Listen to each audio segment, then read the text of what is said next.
বিসমিল্লাহির রহমানির রহিম। সম্মানিত হজ যাত্রীরা, আসসালামু আলাইকুম।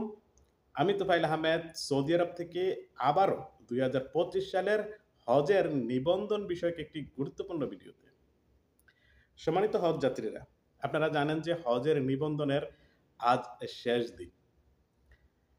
কিন্তু কাঙ্ক্ষিত সাড়া মিলছে না কোঠা পূরণের জন্য।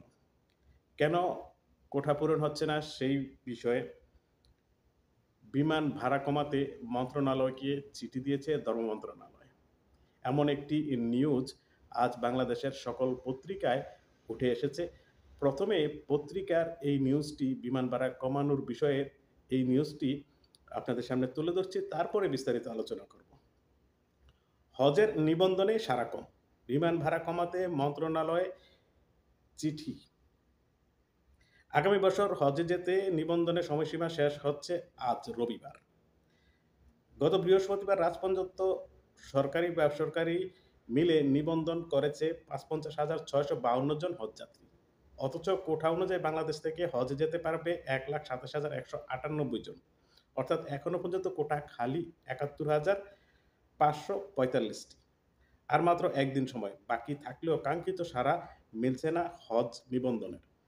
বিষয়টি নিয়ে উদ্বিগ্ন সরকার। এমন পরিস্থিতিতে হজ কোঠা পূরণ করতে বিমান ভাড়া কমাতে বেসরকারি বিমান পরিবহন ও পর্যটন মন্ত্রণালয়কে চিঠি দিয়েছে ধর্ম মন্ত্রণালয়। সম্প্রতি ধর্ম উপদেষ্টা ডক্টর আফম খালিদ হোসেন আরও ২৭,৮২০ টাকা কমিয়ে ১,৪০,০০০ টাকা বিমান ভাড়া নির্ধারণ করতে আধা সরকারি পত্র ডিউ দিয়েছে বেসরকারি বিমান পরিবহন পর্যটন উপদেষ্টা এফ হাসান আরিফকে। পত্রে খালিদ হোসেন বলেন, বিমান ভাড়া কমানো হলে বাংলাদেশের হজের কোঠা পূরণ সহজ হবে। সৌদি সরকারের কাছে বাংলাদেশের সম্মান বৃদ্ধি পাবে। বিমান বাংলাদেশ এয়ারলাইন্সও বাণিজ্যিকভাবে লাভবান হবে। উল্লিখিত বিষয়ে সততা নিশ্চিত করে ধর্ম বিষয়ক উপদেষ্টা ডক্টর আফম খালিদ হোসেন বৃহস্পতিবার বলেন, হজের বিমান ভাড়া কমাতে বিমান উপদেষ্টাকে চিঠি দিয়েছি। তারা এখনো আনুষ্ঠানিকভাবে জবাব দেয়নি। তারপরও প্রধান উপদেষ্টাকে বিষয়টি জানানো হয়েছে। বিমান ভাড়া না কমালে আমরা প্রয়োজনে থার্ড ক্যারিয়ার ওপেন করে দেব, অর্থাৎ যে কোনো এয়ারলাইন্স হজযাত্রী পরিবহন করতে পারবে। বর্তমানে বাংলাদেশ থেকে ৩টি এয়ারলাইন্স হজ ফ্লাইট পরিচালনা করে।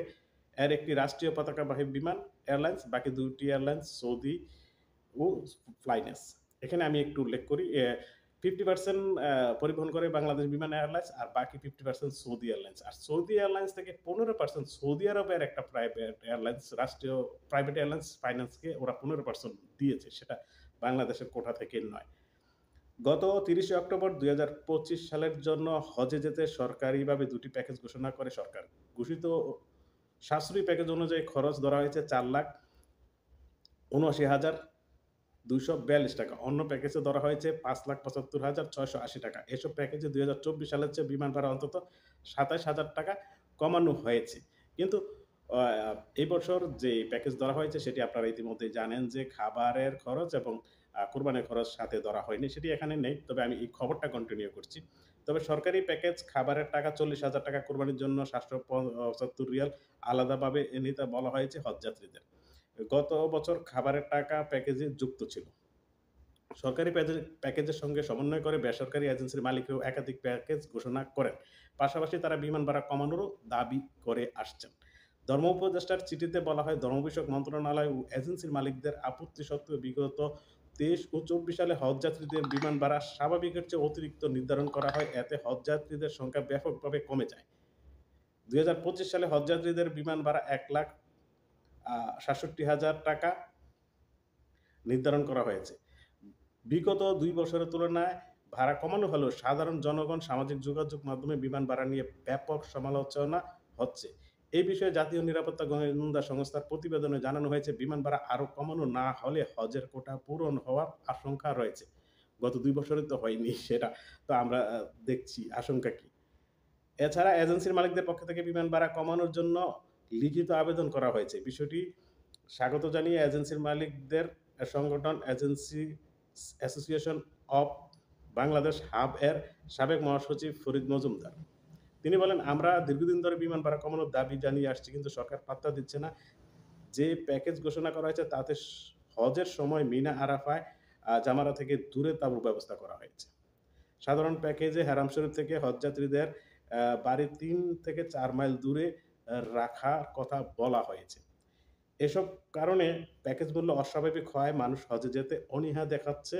এর বদলে ওমরার দিকে ঝুঁকছে সাধারণ মানুষ। বিমান ভাড়া কমানো হলে নিবন্ধনের হার বাড়বে। সম্মানিত ভিউয়ার্স, এগুলো পুরনো কথা। প্রতি বছরই আমরা দেখছি, বলছি, ভিডিও করছি। তারপরও কর্তৃপক্ষ কেন মেনে নিচ্ছে না সেটা আমাদের সাধারণ মানুষের বোধগম্য নয়। যেখানে বিমান ভাড়া ওমরা যাত্রীদের জন্য ১৫ দিনের রিটার্ন টিকেট থাকে সর্বোচ্চ ৮০ থেকে ৯০,০০০ টাকার ভেতর। আর আমরা যারা সৌদি প্রবাসী দেশে আসি যাই ৩ মাসের উপরের টিকেট আমরা ১৭০০-১৮০০ রিয়াল দিয়ে যখন কিনি সেটা সর্বোচ্চ ৫০-৫২ এবং ৬০,০০০ টাকা হয়। তাহলে এই বৈষম্য কেন? যেই বৈষম্যর ডাক দিয়ে বাংলাদেশ থেকে সরকার পরিবর্তিত হয়েছে, নতুন দিগন্তের সূচনা হয়েছে, সেই বাংলাদেশে এই বৈষম্যটা কেন? এক হচ্ছে আমরা যারা সৌদি প্রবাসী আসা যাওয়া করি সেটা এবং উমরা এবং হজের ক্ষেত্রে।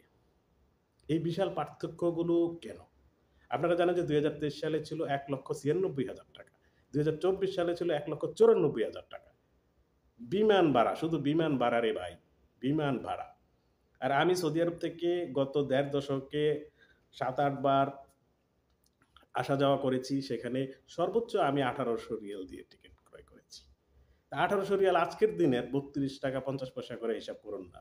সর্বোচ্চ ৫০ থেকে ৬০,০০০ টাকাও হয় না। তাহলে এই একই বিমান অথচ ওই সময় আরো কম হওয়ার কথা। এক হচ্ছে ধর্মীয় কারণে কম হওয়ার কথা, দ্বিতীয়ত হচ্ছে ওই সময় অধিক যাত্রী থাকে আ হওয়ার তাই বিমান ভাড়া কমানোর কথা। কিন্তু এটা সিন্ডিকেট। উন্মুক্ত করে দিন। প্রতি বছরই শুনি যে এই বছর থার্ড ক্যারিয়ার উন্মুক্ত করে দিবেন, থার্ড ক্যারিয়ার উন্মুক্ত করে দিবেন। মানলাম ভাই আগের দলীয় সরকারগুলো তাদের দলীয় চাপের কারণে, দলীয় বিষয়ের কারণে এককভাবে মন্ত্রীও সিদ্ধান্ত নিতে পারে না। থার্ড ক্যারিয়ার ওপেন করেন না। প্রতিবারই একটা থার্ড ক্যারিয়ারের ধমকি দেন অথচ থার্ড ক্যারিয়ার ওপেন হয় না। থার্ড ক্যারিয়ার ওপেন করেন, ভিসা হজযাত্রীরা করুক, এজেন্সি করুক। যে যার